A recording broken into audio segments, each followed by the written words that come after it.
निर्गमन ग्रंथ अध्याय 14। एताम से लाल सागर की ओर। इसके बाद प्रभु ने मूसा से कहा, इजरायलियों से कहो कि वे पीछे की तरफ मुड़कर मिग्दोल और समुद्र के बीच के पी हरीरोत के सामने बाल सफोन के सामने समुद्र तट पर अपने तंबू खड़े नहीं करें।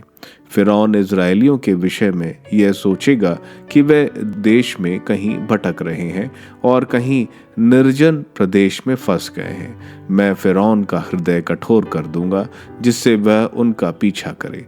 तब मैं फिरौन और उसकी सारी सेना को अपनी शक्ति का परिचय दूंगा, जिससे मिस्री लोग जान जाएं कि मैं ही प्रभु हूं। इस पर उन्होंने वैसा ही किया। फिरौन दौरा इजरायलियों का पीछा। जब मिस्र के राजा को यह सूचना मिली कि इजरायली भाग गए हैं, तो फिरौन और उसके पदाधिकारी अपना मन बदलकर बोल उठे, हम लोग ये क्या कर बैठे? हमने इजरायलियों को अपने दासों को भाग जाने दिया। फिरौन अपना रथ तैयार कराकर अपनी सेना साथ ले गया, 600 श्रेष्ठ रथ और मिस्र के सब रथ जिन पर योद्धा सवार थे। प्रभु ने मिस्र के राजा फिरौन का हृदय कठोर कर दिया, इसलिए उसने इजरायलियों का पीछा किया जो उसे चुनौती देते हुए भाग रहे थे। मिस्रियों ने सब घोड़ों, फिरौन के रथों, उसके घुड़सवारों और उसकी सेना के साथ इजरायलियों का पीछा किया और बाल सफोन के सामने पी हिरियोट के निकट समुद्र के तट पर उनके पास पहुंच गए, जहां उन्होंने पड़ाव डाला था। फिरौन निकट आया ही था कि इजरायलियों ने आंखें उठाकर देखा कि मिस्री हमारा पीछा कर रहे हैं।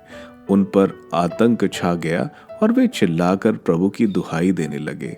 उन्होंने मूसा से कहा, क्या मिस्र में हमको कब्रें नहीं मिल सकती थीं जो आप हमको मरुभूमि में मरने के लिए यहाँ ले आए?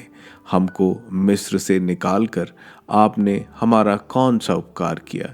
क्या हमने मिस्र में रहते समय आपसे नहीं कहा था कि हमें मिस्रियों की सेवा करते रहने दीजिए? मरुभूमि में मरने की अपेक्षा मिस्रियों की सेवा करना कहीं अधिक अच्छा है।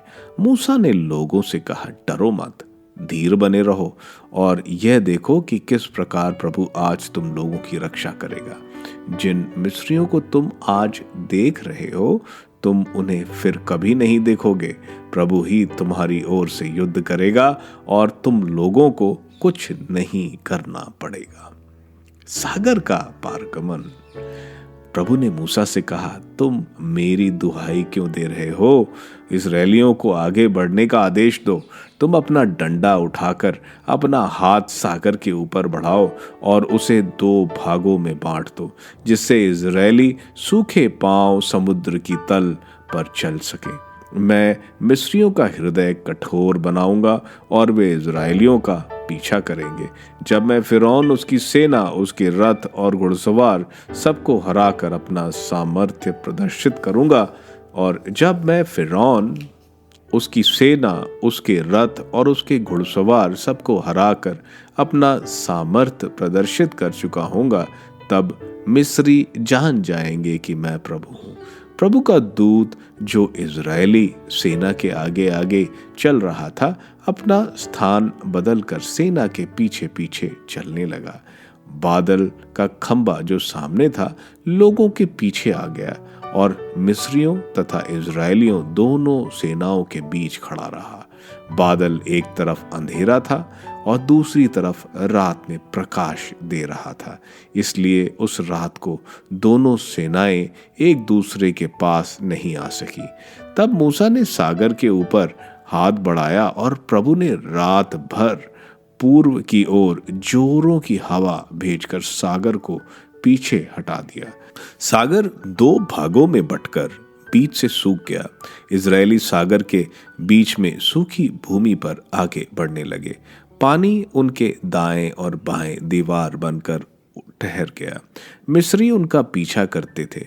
फिरौन के सब घोड़े, उसके रथ और उसके घुड़सवार सागर की तह पर उनके पीछे चलते थे। रात के पिछले पहर प्रभु ने आग और बादल के खंभे में से मिस्रियों की सेना की ओर देखा और उसे तितर बितर कर दिया। रथों के पहिए निकलकर अलग हो जाते थे और वे कठिनाइयों से आगे बढ़ पाते थे। तब मिस्री कहने लगे, हम इजरायलियों से दूर भाग जाएं, क्योंकि प्रभु उनकी ओर से मिस्रियों के विरुद्ध लड़ता है। उस समय प्रभु ने मूसा से कहा, सागर के ऊपर अपना हाथ बढ़ाओ, जिससे पानी लौटकर मिस्रियों, उनके रथों और उनके घुड़सवारों पर लहराए। मूसा ने सागर के ऊपर हाथ बढ़ा दिया और भोर होते ही सागर फिर भर गया। मिस्री भागते हुए पानी में जा घुसे और प्रभु ने उन्हें सागर के बीच में ढकेल दिया। समुद्र की तह पर इजरायलियों का पीछा करने वाली फिरौन की सारी सेना के रथ और घुड़सवार लौटने वाले पानी में डूब गए, उनमें एक भी नहीं बचा। इजरायली तो समुद्र की सूखी तह पार कर गए। पानी उनके दाएं और बाएं दीवार बनकर ठहर गया था। उस दिन प्रभु ने इजरायलियों को मिस्री के हाथ से छुड़ा दिया। इजरायलियों ने समुद्र के किनारे पर खड़े हुए मरे मिस्रियों को देखा। इजरायली मिस्रियों के विरुद्ध किया हुआ प्रभु का यह महान कार्य देखकर प्रभु से डरने लगे। उन्होंने प्रभु में और उसके सेवक मूसा में विश्वास किया।